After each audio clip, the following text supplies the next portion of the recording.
Hello, Savannah, and welcome to another edition of Kandily Kesha. We are coming to you a little late this evening. We had a handful of tasks to take care of, but we are delighted to be able to make it in just one more time. I have a special guest tonight in the person of Dr. Leonard Smalls. We're going to talk about some local politics, give you some updates on the latest, not the greatest, but the latest, and we will talk about his mission as on behalf of the Weeping Time Coalition to preserve the land. Lots of updates coming with regard to some maneuvering that took place behind the scenes. For those of you who do not know, the Weeping Time is the site of the largest slave sale in the history of America. 429 persons were ripped from their homes, from their families, mothers, wives, sisters, brothers, grandmothers, grandfathers, even infants. And so this happened right here in Savannah, Georgia, off of Augusta Avenue. It's near Brock Elementary School. The highway divides the property. And so Pastor Small will be here to tell us about the latest developments with regard to the land. One of the things that Alderwoman Bryant Lanier has been working tirelessly since she's been elected is to create economic drivers for the first district. The first district in the Western Corridor is by far the most underserved community in Savannah, and it has been for over 20 years. In addition, it's a community that's riddled with a lot of the criminal activity we experience in our city, as well as a lot of the blight and poverty. Just as the Eastern Wharf was by design, just as the Starling District was by design, just as any community or development in our community, it took planning, it took development. It was by design. And so is the poverty, the lack, the blight, the despair we see in the first district. It's by design. And in an effort to change that, it takes political will, one, and it takes know-how. We know how. The person who is assigned to that district, Alderwoman Lanier, she knows exactly how to turn that community around. It just will take political will. Now, we are looking at a development in that community, one of the largest developments probably in the history of Savannah, local government, the arena. The arena supposedly is going to be an economic driver. Unfortunately, that is not the case. The arena will prove to be the greatest enigma to Cloverdale, Carver Village, and Brickyard. In 10, 15, 20 short years from now, those neighborhoods will not be what we know them to be today. Between the environmental injustice that will take place, the traffic, the threat of gentrification, the elements and the dynamics in those communities, the culture of that community, the demography of the community, it is going to change, and it will change drastically, much like as it is before our very eyes. Will we give up? No. Will we stop advocating for those economic drivers? Will we stop advocating for the city services that those residents pay for via their tax dollars? No, we will not give up. And so we need residents in that area, Cloverdale, Carver Village, Brickyard. We need you, one, to join your local neighborhood associations. Once a month, Cloverdale, Carver Village, and Brickyard host neighborhood association meetings, as well as a West Side neighborhood association meeting that takes place at the Moses Jackson Center. We need you to plug in and engage. I am just one vote and one voice. Alderwoman Lanier is just one vote and one voice. But we have noticed that when citizens mobilize, engage, I'm not doing that tonight, Brother Teray. We have learned when citizens mobilize and engage, you get the attention you deserve.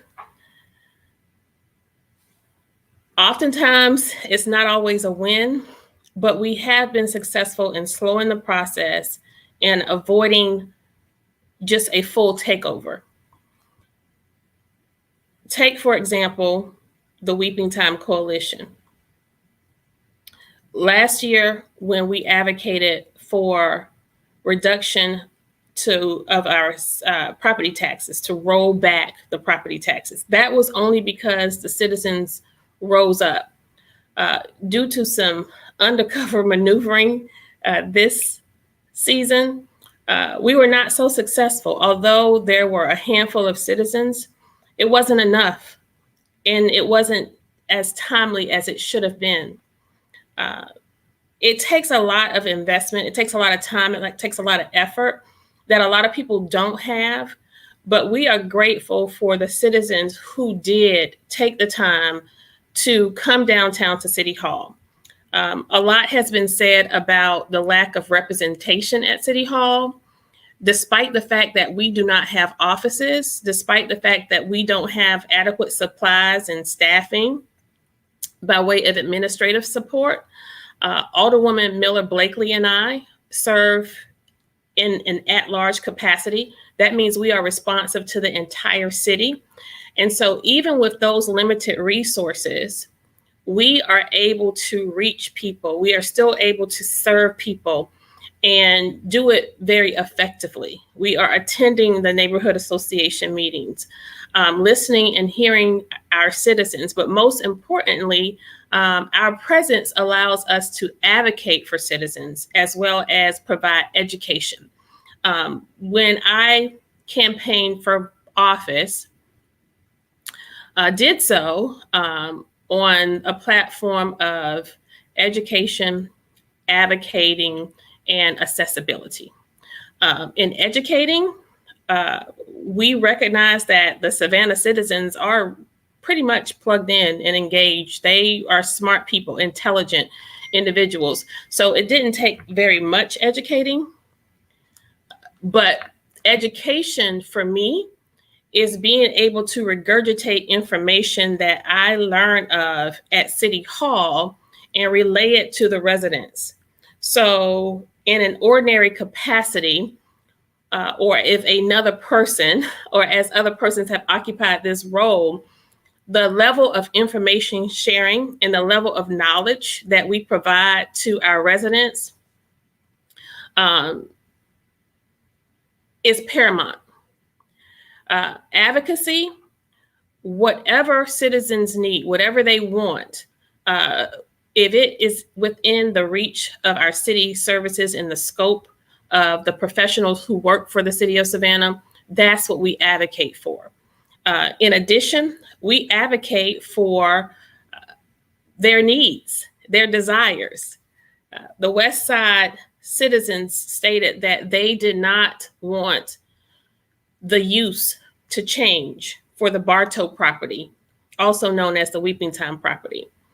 They did not want that use to change because, one, they want to preserve the land, and two, they would far better desire an economic driver as opposed to a transitional shelter program.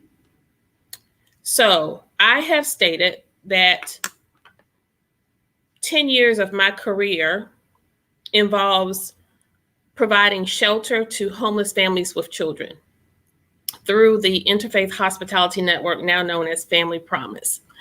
I too advocated for those families with children for housing, childcare, and employment, but we was also advocating to identify a location of which to build on and operate out of.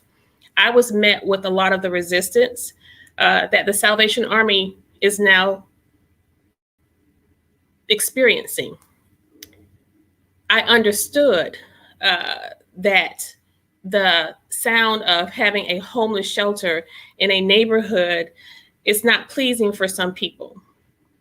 So, coming from my background and experience, I was not as inclined to oppose the mission of the Salvation Army in as much as I was concerned with the fact that we were removing citizens who needed the Salvation Army services. We were moving them farther away from those additional services they would need to access, like healthcare, childcare, employment services, services offered by the Department of Family and Children Services, a bus route, so that they can gain access to employment.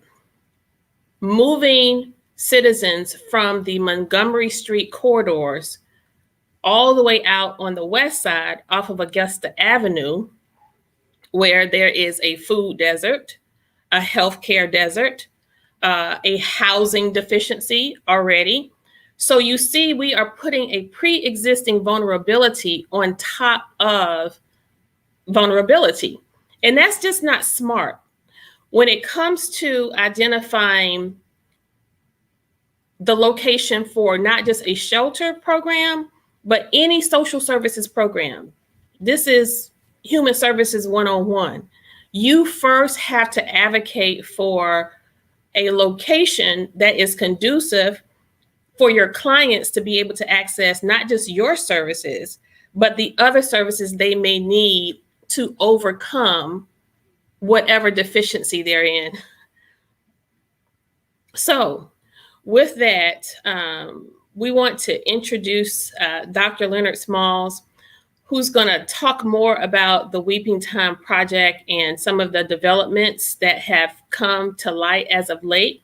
But before we get into the Weeping Time, I also asked him to come tonight just so we can just talk shop about local government and politics here in Savannah. My arrival into politics only came but for a set of circumstances that forced me out of my job and out of my career. I had no desire at all to ever do anything remotely close to politics or serve in elected office. In fact, I abhor politics and politicians. You see, for decades, I raised money for local charities to help homeless families, to help victims, to help youth and seniors, to do community work. And now I was raising money for politics to buy yard signs and commercial time. That sucks. It sucks. And so I am proud that my opposition outraised me almost 100 to 1. And it gave me great joy to know that I was coming into an office where money did not buy elections. And that's what gives me so much hope about our Savannah politics and our electorate. You are engaged, you are plugged in, you are knowledgeable. But what we want to start doing now, and this is where I want you to come in, Pastor, we have to start changing the culture and the mindset, just tweak it a little bit, because our citizens are already there. We are in this mindset and we have a culture to where if we don't like a politician, we vote them out. If we are not satisfied with their service, we vote them out. Well, that's what you're supposed to do. If your elected official is not providing what they stated they were going to provide or doing what they said they were going to do within their power, you should vote them out. But you should not wait until another election season to get what it is that you need. What happens is our citizens do without for a period of 4 years when we're talking about county politics and city politics. You should not have to wait 4 years to be without what you need or to be without adequate representation. You should not have to wait until another election season. We need you to mobilize like right now. We need you to mobilize right now. And I know this isn't popular with Pastor Small because he's like, nope, they're out. They're just out. We're done. And yes, the line has been drawn in the sand with some of us, with some of the politicians. The line has been drawn in the sand, and they have made a decision to say whose side they're on. And that side, unfortunately, is not the side of the citizens. But even in that, you still have the power. Fifth District Coalition was a perfect example of a community rising up and making a demand. They went on a letter writing campaign. They called politicians out publicly. They hosted sessions. They had prayer vigils. They fast, so many things that groups and organizations can do. The Nehemiah Project, they have made a demand for the city of Savannah to earmark some of the millions we are receiving via our ARPA funds, the American Relief Protection Act. They've made a demand. It's documented. It's on the books.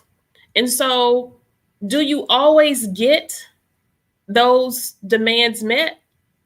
Not all of the time, but you know what? You may come close. We have football coaches, little league coaches, baseball, basketball. You all have a need. You desire more from your city where our recreation department is. But we are making these demands in silos. Remember, as your council person, we have one voice and one vote. We cannot do it without a collective whole. But when you're making these demands, you are creating petitions. The Weeping Time Coalition is another perfect example of what happens when citizens rise up. We have not lost the effort where the Weeping Time is concerned. Have we been slowed down a little bit? Yes, but we're not giving up and we're not giving in. So that's a lesson for tonight. I think Dr. Small is having some technical difficulty here tonight. So we're going to keep chatting a little bit. So the latest thing that occurred during our council meeting, which was huge, was our millage rate. A lot of citizens were refused access to chambers. As I stated, Alderwoman Blakely and I, probably since June of 2020, if not May of 2020, we have been in chambers every single meeting. In fact, we will actually go to City Hall for some of the additional meetings that we have. It's more conducive to be at work when you are working. It is unfortunate that our offices have been dedicated to something else other than what the intended purposes are. The mayor has renovated his office with SPLOST dollars that was designated for historic preservation funds, and we have nothing. But we're still here. We're still here. So whenever you want to come downtown, when we are having meetings in chambers, you are welcome to do so. And I want to apologize publicly to those citizens who were denied access to our meeting. In addition, the meeting before that, the millage rate item was put on the agenda around the 8 o'clock hour when our meeting was actually advertised for 6:30. That's pretty abusive. When you have open meetings and we want our citizens to come down to City Hall, we have to plan better, but we have to also recognize that all of these are a part of a master plan to maneuver and to close citizens out. So we advocated strongly during our town hall, both Alderwoman Miller Blakely and myself, we used the platforms of our shows. Can you hear me, Pastor Small? Whenever you can hear me, you just chime in. I'm just talking my way through here tonight. We use our platforms to inform citizens that there was a potential to actually roll back the millage rate so that citizens would not experience an increase in their property taxes. But the mayor and 6 members of council decided to keep it the same. It was advertised and pitched as if it were not going to be a increase to property taxes. But when you get your tax bill this year, the media has reported that the council voted to keep the millage rate the same, which is 12.79. And that is as far from the truth. I did not vote for it. Alderwoman Miller Blakely did not vote for it. And Alderwoman Bryant Lanier. It's heartbreaking, really. You raise resources from corporate and local titans for them to whitewash their name. Yeah, pretty much. So we and those local titans are only, we now learn that those people were probably just reinvesting taxpayer dollars back into the Rape Crisis Center. But it's a crazy cycle how all of this stuff works and come together. But we were, okay, you say we shouldn't have to wait 4 years to vote them out. Well, it's a lot that needs to be done. Yes, Marie Jones, and you need to get together with OAA, Overcomers Alumni Association, not offenders. The Overcomers Alumni Association. You get together with other former offenders. You get together with other individuals who are re-entering society, and you make a demand to the local city council, first, to create programs so that individuals won't reoffend. But second, when people are re-entering into society, they have a place to go. We provide some semblance of aid. Thank you so much, Miss Melinda.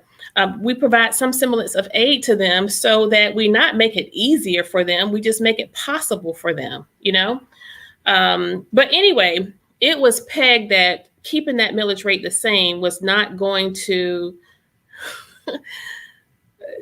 tell us why term limits haven't been put in place. Well, as you know, Mr. McMasters, we have been advocating for several progressive policy initiatives, and we have them ignored. Just before Michael Brown left out, I guess it was another lie he told, I presented a resolution for a wage ordinance. You can't get on. And so that has never seen the light of day. It was supposed to be on the last agenda. And this wage resolution basically would acknowledge that we as a city will not pay anyone less than $15 an hour. And in setting that standard, while we cannot do anything by way of the statute here in Georgia, which sets the minimum wage, we could flex our political power and our political influence.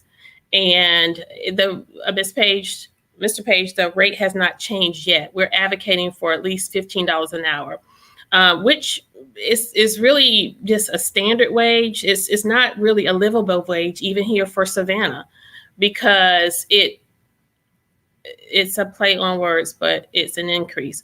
Well, we want more than a play on words, right? We want to have some teeth to it. This is no game. It's time out to stop. It's time out for playing politics. We really need to put teeth to some serious progressive policies like term limits. Why are term limits good? Term limits are good so that politicians don't get in office and lose their mind. All right. In addition, if I'm serving in a 4-year term with the possibility of one more term, it's less likely for what my thoughts and my ideals are about elected office and public service for people who are younger than me or more experienced than me, this is an opportunity for them to be able to get in the game, and so that we have better representation. I think when politicians get so accustomed to being in office for 20, 30 years, you start to create a culture. And that's what we have within our local government. Yes, I was denied putting that on the agenda. Once again, Mr. McMasters, once we saw it written up and Mr. Brown told me that it was going to be on the next agenda, it was not. It was not. And so we don't put a wage resolution on the agenda, but we do put on the agenda a proposal to keep the millage rate the same at 12.79, which essentially will raise people's property taxes. What does that mean? Even for you who do not own property, that means your monthly expenses could potentially go up as well, because if your landlord's property taxes increase, they essentially will pass that cost on to you.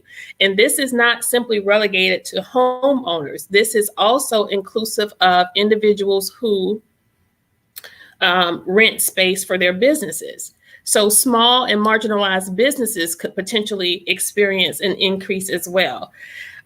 Some may say, well, it's a slight increase. A slight increase, nonetheless, is an increase, but it's the philosophy, in addition to the cost constraint, that is really not palatable. And so if we refuse to have conversations with our giant partners, like the Savannah College of Art and Design, who owns over 160 properties in this city and do not pay a dime in property taxes. Right now, me and you pay more in taxes than they do. If we're not going to have conversations with our tourism industry, where we, by statute, only have to give them 40% of our hotel motel tax. We collect nearly $20 million a year in hotel motel taxes here in Savannah. By way of the Georgia state statute, 40% has to go to a chamber of commerce so that they can market the city of Savannah and create tourism products, if you will. So why are we giving them 50% if the state statute says 40%? Again, winners taking all. The top earners at the chamber, their salaries are $339 and somewhere around $436,000. $436 and $339, and I think down from there is about $270 something. These are the three top executives with the chamber. They make more than our city manager, who cuts the check to them. Our city manager is set to earn $260,000, but he writes a check to an entity where their three top earners make more than he does. Takers. And again, why are we giving them 50% when the statute only calls for 40%? Why are we not putting forth stronger requirements when it comes to our partnership with the ports? Most communities where there are ports, they have policies in place where they are sharing responsibility to the community. The ports cannot exist without Savannah. Try getting there without coming through our waterway. Try getting there without abusing our streets with your large trucks. So this isn't about punishing our partners. This is about creating a partnership where we recognize that the winners can no longer take all. And we are not talking about handouts here.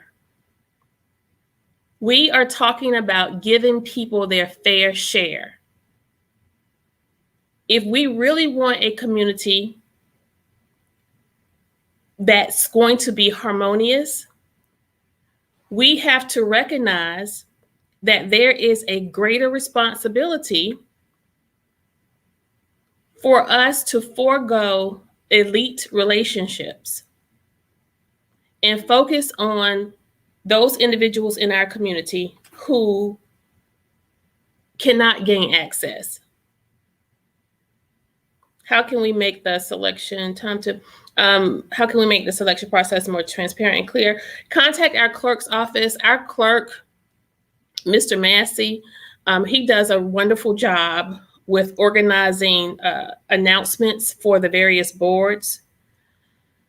And when those terms are due and up, that's the clerk of council, Mr. Mark Massey. Now, we also learned, and I'm disappointed that Pastor Small cannot follow the money, Ramona. Yes, follow the money. He can't join us tonight. We learned that during our process of trying to preserve the weeping time, the mayor, Van Johnson, unilaterally appointed 3 members, one from his campaign committee, appointed 3 members to the Housing Authority of Savannah board. He did this without notifying the council, and he did this without putting forth the individuals publicly. That has never happened with any of the boards that the city of Savannah participates with.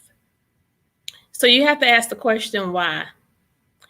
Also, more recently, we were told that the archaeological study done by Brockington and Associates, who were supposed to evaluate the land to determine if it in fact was the weeping time, that report was supposed to go to a department within the Department of Community Affairs.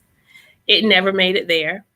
But the National Historical Review Committee or organization they actually sent the report to, basically, yeah, the appointments were very shady, John.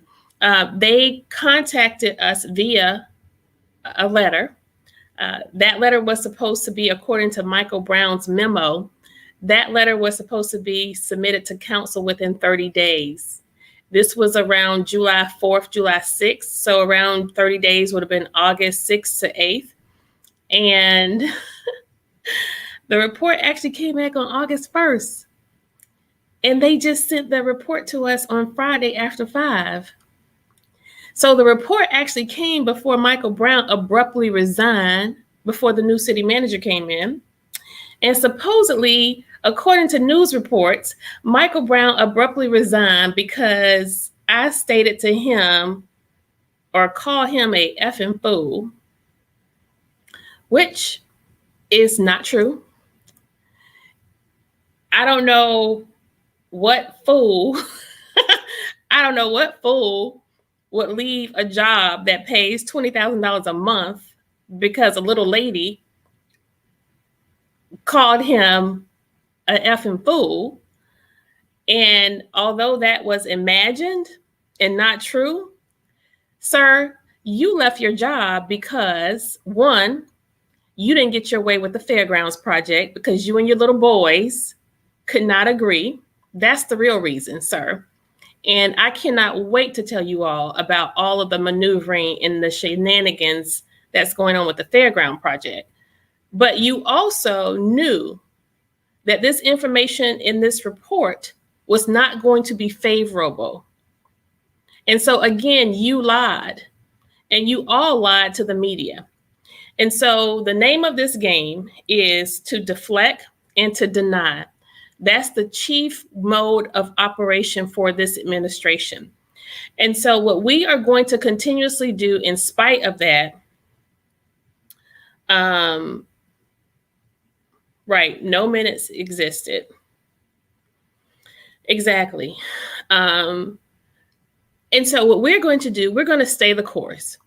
There isn't a lot because of the new rules of council that the mayor and his Pocket 4 created. There isn't a lot that we can do by way of proposing of policies, because nothing changes without a policy. You're not going to get a change with a task force. You're not going to get a change with a study or committee. We have been establishing task force, studying data for in excess of almost 30 years now. There isn't a problem that exists today that we don't know how and why. We get it, we got it. But what we have to do now is we have to establish how we are going to tackle it. Yes, Michael Brown was business as usual, and so was Pat Monahan. They probably will go down in history as two individuals who did the worst by way of Savannah. And it's unfortunate. It's very, very unfortunate. The dynamics when it comes to relationships and individuals who find themselves in these political structures is really disheartening. Very, very disheartening. I thought I knew Michael Brown. I had a fairly good rapport with him. But here's what happens with people like him.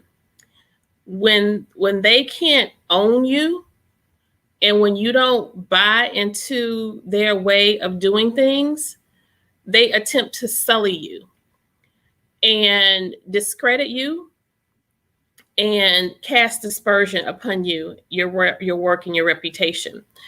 And so, wow, yes, there are communities, college communities, who have great best practices in how those universities invest real dollars back into community.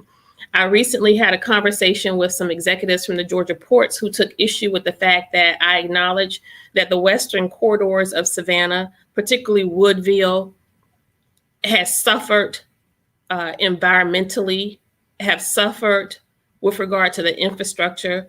That community has suffered between CSX and the ports. It's awful. It's awful. And you know what? You're out of time. We have no more time to listen to your whining about what you don't want to do and what you're not going to do. Well, I'm going to tell you, the day will come when you do pay up. You know, we are at a juncture where in our time, citizens, as I stated before, they're not waiting anymore. And we're not just taking what we can get. We are taking what is due to the people. And so when you drive through these communities, we will see that it's not by accident that some of these corridors are the way they are. The things that are happening in the ports, the things that are, in Woodville, in the western corridors of Savannah, even some of the despair and the lack on the south side of Savannah, it's by design. It's by design. And we cannot allow these neighborhoods to continuously be held back because of special and unique relationships. We are so inclined to be a friend and a fan of a politician.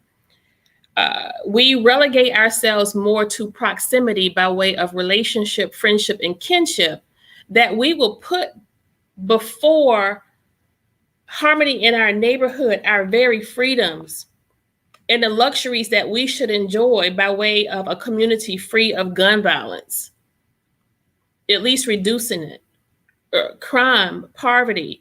You know, you shouldn't like me so much that you can't hold me accountable.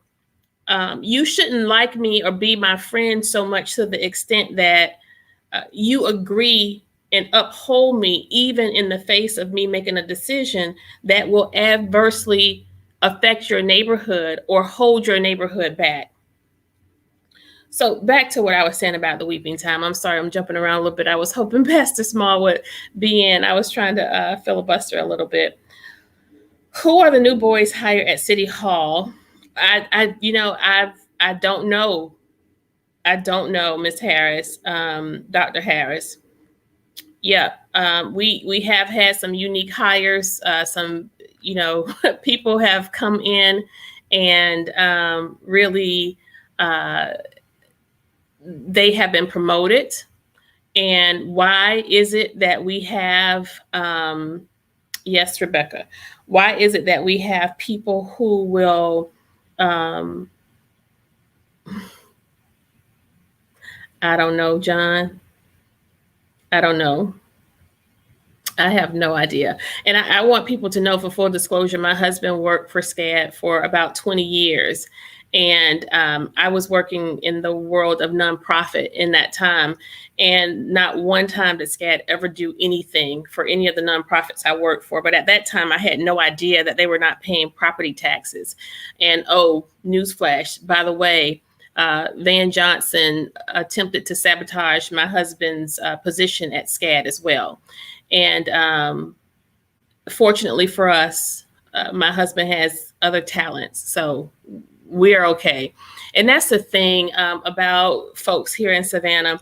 You know, we have a very small community here. So it's very disheartening to know that just because you disagree with somebody or you attempt to hold them accountable by way of their work, they blackball you or try to hurt you financially.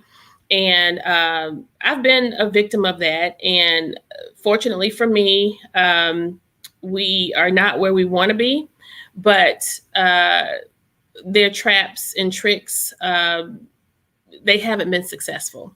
And we're still advocating and seeking legal remedy for some of those pieces. But that's the type of nastiness that is created in these silos and in these little pockets of politics where we find ourselves. So if you are going through something at work, facing a challenge, facing a struggle, I don't know how. I don't know how. I know it's only but by the grace of God. I am a strong person of faith, and it is only by way of that faith that I find myself reaching beyond the break and holding on. And I encourage you all to get people in your ear who will tell you what you need to hear and not what you want to hear. It's very difficult to find people who are loyal. If you have one friend, you're blessed. But get you a loyal friend or family member to encourage you and to help you along the way. And if you can, if Savannah, if folks have blackballed you here, look elsewhere. I tell people who I work with who are trying to adjust and reestablish themselves and find their career path, look beyond Savannah. Look beyond Savannah. Look beyond Georgia. Even if you have to leave and come back, sometimes that's what it takes. Because it's very difficult. It's very difficult. And I don't know, this path that I'm on, it was essentially just put before me. I woke up one day and he said, go. And I said, no. And he said, go. And I said, okay. Yep. And that's my loyalty right there, Miss Betty Robinson. Thank you for everything, Auntie. So you have to, listen to that voice, and it's scary. It's very, very scary because I'm accustomed to being in control and having a plan and knowing where I'm going. And right now, I kind of feel like I'm in a holding pattern. I just want to. I know how to get this done. I know how to do it. I know how to make it happen. But this politics, this is a dangerous game, a very, very dangerous game. But they say if he sends you, he will equip you and he will keep you. And so that's what we are banking on. Okay, so let's finish up with the military. And what does that mean? What does that mean for Savannahans in Savannah? That means that if your property taxes, if your assessed value, if I love you too, Tamika. I love you too. I love you too. It's good to see you. If your property tax, hi, Malvise, if your assessed value is increased, which most of our assessed values, yes, ma'am, Ms. Jones, most of our assessed values will increase because real estate is booming, booming. Mr. Barnwell, Chief, if your property just say was valued at $100,000 And the millage rate is 12.79. Let's see, let's do a little bit of cheating here, because I majored in social sciences in college because I'm not good at math and science. If your property value was $100,000 last year and you multiplied times our millage rate of 12.79, your tax bill will be $1,279 is what that means. Okay. And so see if I can hear you. We didn't raise the millage rate, but if we keep it the same and your property value goes up, oh, I can hear you. If your property value goes up, just say to a $105,000, and you multiply that times 2.79. Yes, your property taxes went up. And so the one thing I said was that it was disingenuous. And Mr. Edward Moody of WSAV, with his little messy self, had the audacity to post on the Facebook chat of the city of Savannah my verbiage. Sir, let's not pull your bloopers out. But you know what that proves, Mr. Moody? Y'all give me this minute with this little man. That proves that you have a particular ominous against me, and you are incapable of reporting in a non-biased way when it comes to me. So we're in a live City of Savannah council meeting, and you are not following what is germane to the meeting at that time, which was the property taxes and the millage rate. But instead, you would post a comment on my word choice as opposed to focusing on the millage rate. So what I want to say to you and the other irresponsible, unethical journalists in this town who seek to sully the reputations of those who do not uphold status quo politics, of us who are not going along to get along with the establishment. Yeah, you know us, the ones who don't take the dinners at the Chatham Club and the Pink House, those of us who are not taking the rides in the private jets, those of us who are not actively collecting campaign contributions. And that's what you all should do. Go to the City of Savannah's website, go to the clerk's office tab, the clerk of council, and pull up our campaign disclosures. And you look at who is actively receiving campaign contributions and who they are receiving those contributions from. You will in fact see that individuals are receiving money whereby their voting record on council matches their donor dollars. So this is where the real meat and potatoes are here, if we really want to get down to it, okay? And so this is what the media doesn't report on. We have media affiliates here in Savannah, both print and television, who would rather provide cover for stray politicians as opposed to providing coverage. And the disadvantage to that is we do our citizens a disservice when we are not accurately and adequately reporting the news in a way in which people can not only be informed, but they can be armed with information so that they are holding all of us accountable. That's all I have.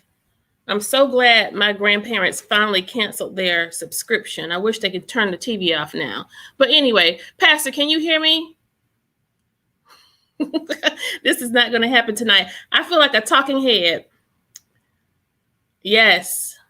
Campaign contributions match their voting record. And that means if a petitioner for special use, like an attorney, is advocating on behalf of a petitioner who wants to set up shop somewhere, or someone who wants a special development deal, they just pad the pockets of the politicians and we have their vote.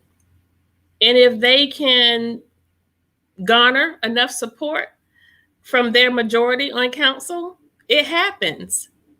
And we have in this town, we have what I like to say is legacy contracts.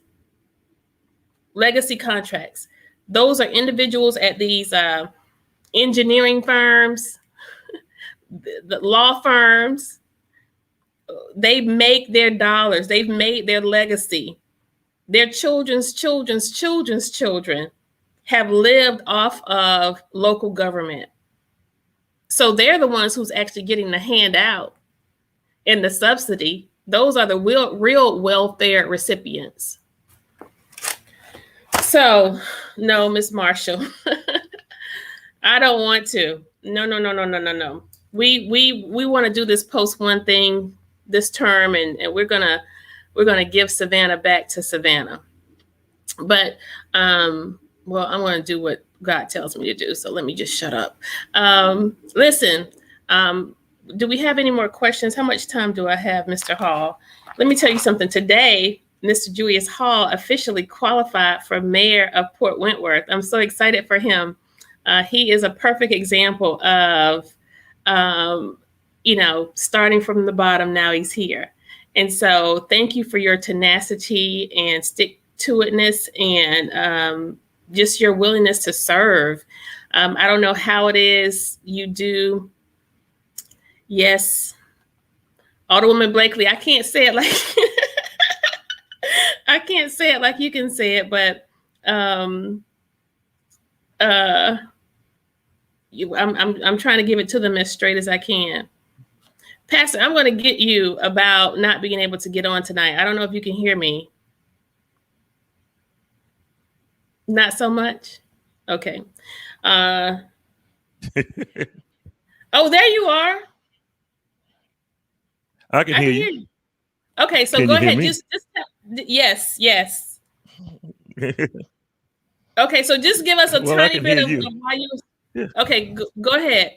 Go ahead. I don't think he can hear me. He has some good information. Okay, here we go. I need to let everybody know that. Why are you calling me, Kesha? Because I was going to tell you. Go ahead. Listen to the deal. All right.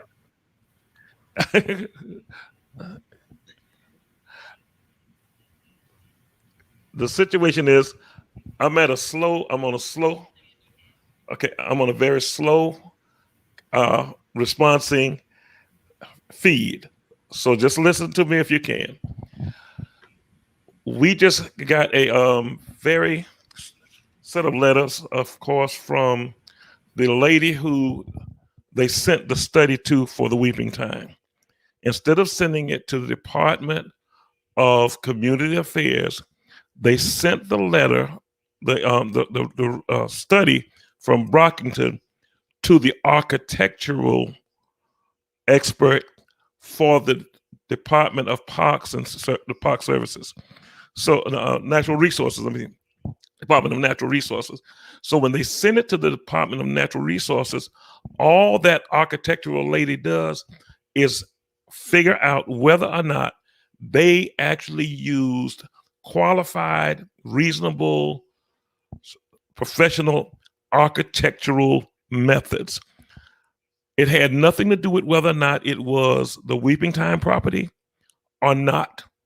Michael Brown had said he was going to send it to the Department of Community Affairs, which is where the State Preservation Office is.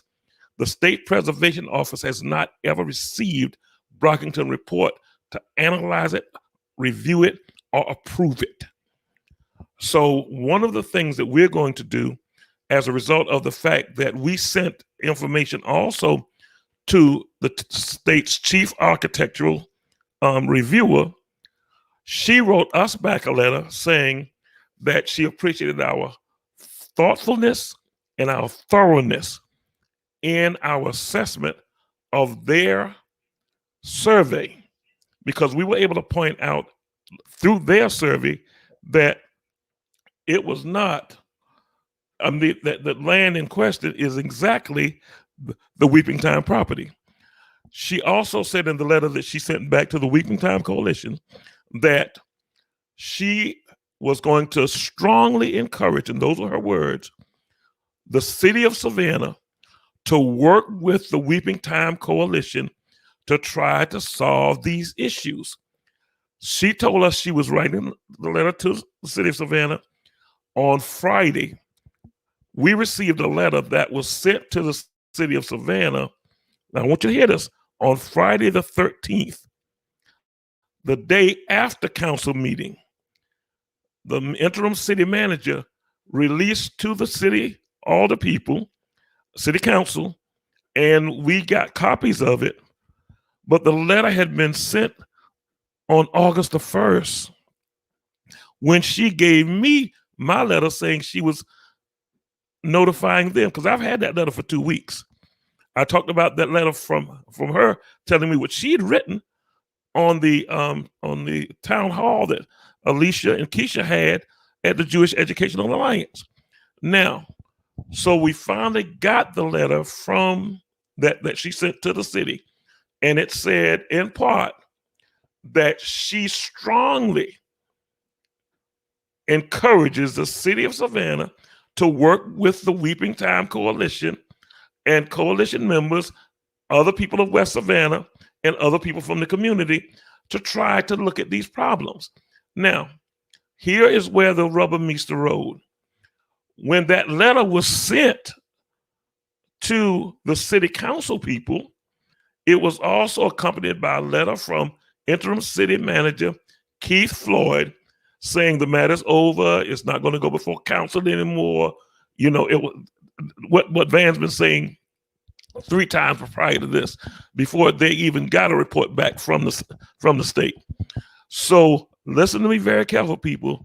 Not only is it not over, it's not close to over. They have several difficulties with what they did. First of all, it should have gone to an independent contractor, not somebody handpicked by the city manager, Michael Brown, who I wouldn't trust with a child. I'm just saying it as good as, because he prevaricates, he falsifies. Okay, I'm gonna tell you how it is. He lies. So on top of that, we have the situation where now what do we do? And that's what people have been asking me, Pastor Small. Okay, are we finished now? Is it over? No, it's not. It's not even near over, because we can file injunctions. We can file we can file a writ of prohibition. There are several legal tools that we could use, but the main thing is we have to get, and we're working on it, we have to get this report in front of the people who were supposed to receive the report, which is the State Preservation Board. The architectural lady does not keep historic areas. That lady works for the Department of Natural Resources. She does not work for state preservation. She does not deal with historic places. And in her letter, she basically says this thing needs to be looked at by historians or archivists, people who keep archives.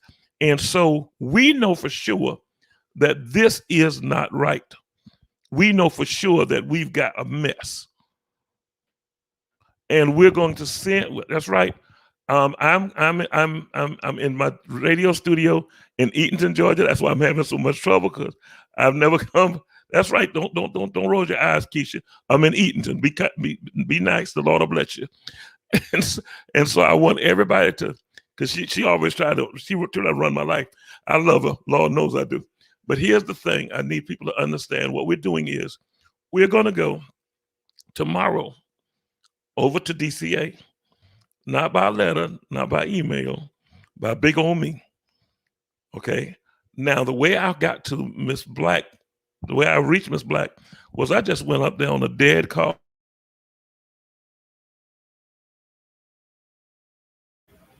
Oh boy, he was giving us some good information.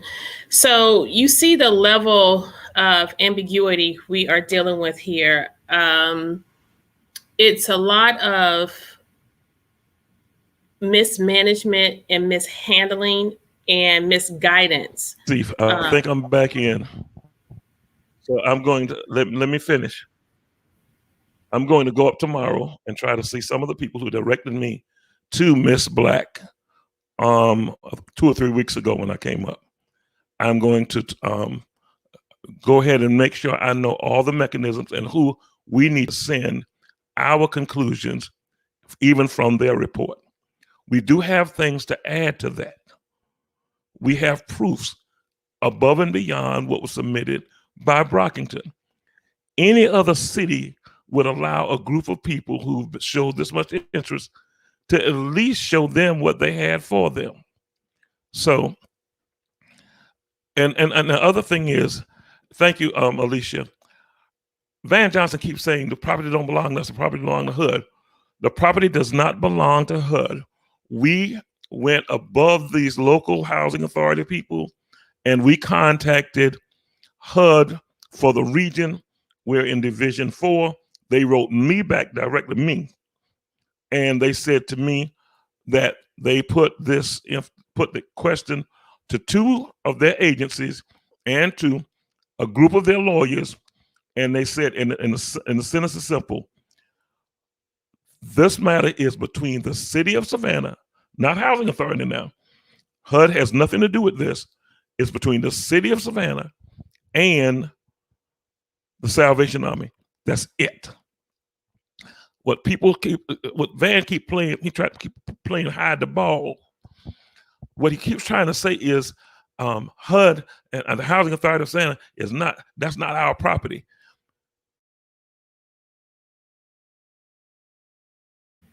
So the long and short of it is, a lot of this information was told to council, but we have to recognize that a lot of the maneuvering is equated to what I consider gaslighting. And so when you put all these factors in the way. Suffice it to say. So, okay. Okay. Suffice it to say that HUD does not own the property. The Housing Authority of Savannah doesn't own the property. At this point in time, Salvation Army actually owns the property, because even when they were negotiating with us about some other type of solution, they were very duplicitous in that they did not tell us the property had been purchased all the way back in May. So the commander of who is supposed to. So listen, I don't know how much time Pastor has, but what I was saying, a lot of what he is describing, I am reluctant to engage in going down these rabbit holes. The whole archaeological study, it's the Weeping Time property, it's not the Weeping Time property. Here's where I start and stop with all of this. I start and stop with where the residents of the West Side are. I start and stop. Thank you. I did the best with what the residents of the West Side wanted. They said they did not want the use to change. So that should be enough. They did not want the use to change. For me, it didn't matter, because I am only in this seat primarily because of residents of the West Side. I've been doing the best I can with what I got. Suffice it to say, we are going to sue the city of Savannah in order to block this situation. We're going to be filing a suit, restraining order, and we're going to also cite obstruct. 2 or 3 different things. We've got a writ of prohibition, and the fact that there are some conflicts of interest that we will be pointing out. I apologize for the slow media I have up here in Eatonton, but God bless you. I just want everybody to know we're not finished. We're not close to finished. And the Weeping Time property will be preserved. God bless you with your patience. And I apologize for my slow internet connections up here in the beautiful middle Georgia Lake area. Thank God for you, Kesha. And thank God for all of you who listen and pay attention, because we are woke. God bless you. Love you. I'm out. Thank you so much. So what I was saying, I appreciate the display that Pastor Small shared in terms of giving us an update on the recent developments. And you hear how this gets murkier and murkier and murkier as we go along. And so that's why I am less inclined to engage and go down these dark holes, as opposed to just sticking to the primary issue and keeping the main thing the main thing. And the primary issue and the main thing here is the fact that residents of the West Side stated that they did not want the use to change, and they were not inclined to create an opportunity for that sacred ground to be used as a homeless shelter, if you will, in addition to the concern about the pre-existing vulnerabilities. That was enough.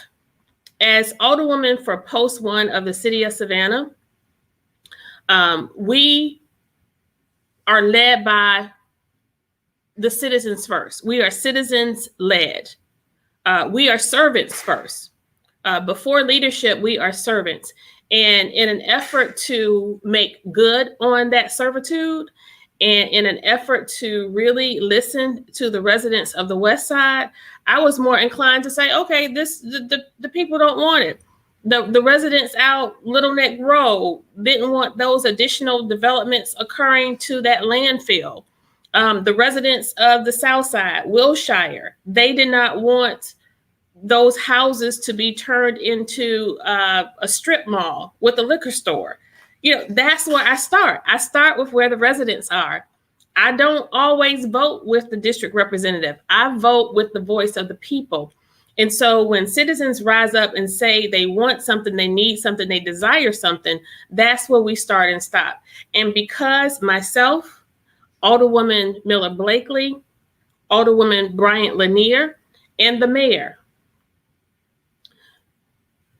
the West Side had 4 votes on lock, because those 4 positions, the 2 at-large positions, Post 1 and Post 2, the mayor and their district representative, they put us here. On November of 2019, they sent 3 of us to City Hall. And on December 3rd, they selected a new mayor. That's enough. That was enough to say, you know what? These people need to have our ear, and we need to be their voice and represent them on council. And so when we don't do that, when we as the elected body, when we give up on the citizens, we can expect that they will give up on us as well.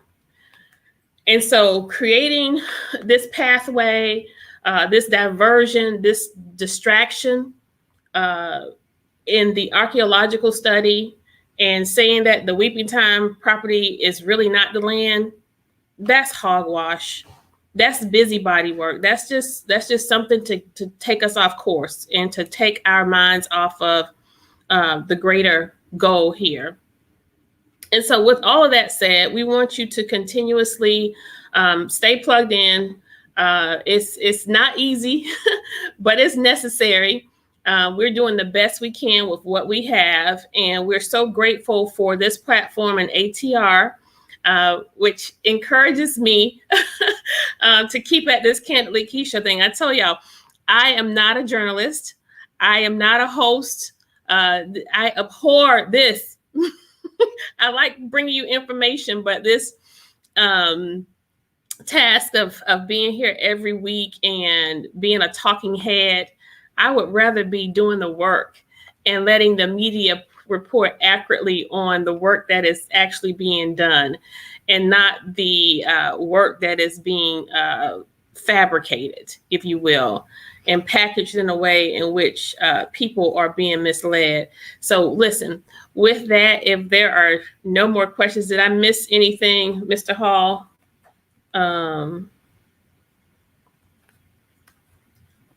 We'll try to go back in the chat and respond where we can.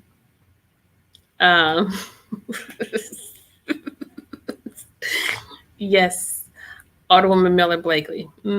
Just like that. Yeah. Listen, I'm loving it. It's a lot. Thank you, Tyler. I'm loving it. It's a lot, but we're going to get this done. In the meantime, you all stay with us. You are welcome, Miss Davis. We're trying.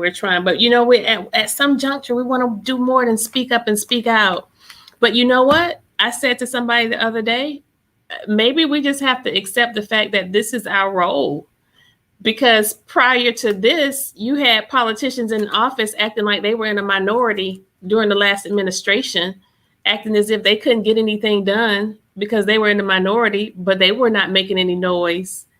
They were not being considered rebel rousers, and they sure were not blocking and stopping anything because it all got done. We can get the youth involved. We invite everybody. We need all hands on deck every Sunday at 4:00 at the Solomon Temple Church of God in Christ on Augusta Avenue. Google it, Solomon Temple Church of God in Christ on Augusta Avenue at 4:00. You are so right. We do need more youth involved. I feel like if more of our children understood and knew about the weeping time and the atrocity that occurred in 1859 on that land right here in Savannah, Georgia,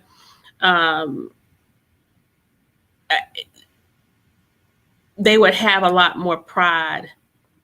They would have a lot more understanding of the plight and the efforts it took for people to overcome the atrocities that our people experience. So yes, please bring your children out. And you know what, Weeping Time Coalition, Ms. Rebecca, we may want to start creating some programming or special activities for our youth. It would be my hope and my desire. Thank you, John, Mr. John. It would be my hope and my desire that children who attend Brock Elementary, I saw something like they had a pop-up little advertisement when you walk in the door at Brock Elementary. I hope every student who goes into that building recognize the land that they're on. I hope every administrator and every teacher and every staffer, I hope they realize the land that they are on. And it is my hope that in them learning about it, it gives them a sense of pride to do better and to be better, recognizing the plight of those 429 people. And that's just the 429 that we think we know about. That doesn't include the additional individuals who may have lost their lives while in transit. We wanted Pastor Small to talk a lot about his experience with the reconciliation meeting they had with the descendants from the Butler plantation. It was a handshake of sorts, a peacemaking, I should say. Thank you, Ms. Jones, for your loyalty. In that the one of the descendants spoke of how, as a history teacher, she took her class to the museum in Washington, the African American Museum in Washington. And in reading the history of here in the coastal region and Butler Plantation, she recognized that that was her family. And she didn't know about the stain and the darkness of her family being slave owners and that slave sale. And so there was a meeting of the minds and hearts of sorts, and beautiful, beautiful. I can't eloquently talk about it or articulate it here. Like Dr. Touré or Elder Lotson or Pastor Small, Pastor Gordon, or Alderwoman Lanier could. So we're going to have them back to share with you all a little bit more. But, you know, this is not just African American history. This is our history. This is Savannah's history. This is our nation's history. And so we have become so passionate about galvanizing people from all walks of life to engage and get involved in this effort. More than engaging and getting involved, we want you to know about it. So if you have visitors and family members who come to Savannah, you make sure you send them out to that West Side corridor on Augusta Avenue and take them to the marker that's there on Augusta Avenue. Have them Google and pull up information related to the weeping time, because it's time. It is time. And it's our time here tonight. Sorry to be coming to you a little bit late, but y'all hang with me, stay with me. We're going to, continue at this Kandily Kesha thing for as long as I can. But we got to draw our strength from somewhere, and we draw it from you every time we're here. So thank you so much, ATR. Thank you for everyone who chimed in tonight and listened in. I hope somewhere in the middle of something myself or Pastor Small said you got. So listen, you guys be good to each other. And until next Monday, I love you, Savannah.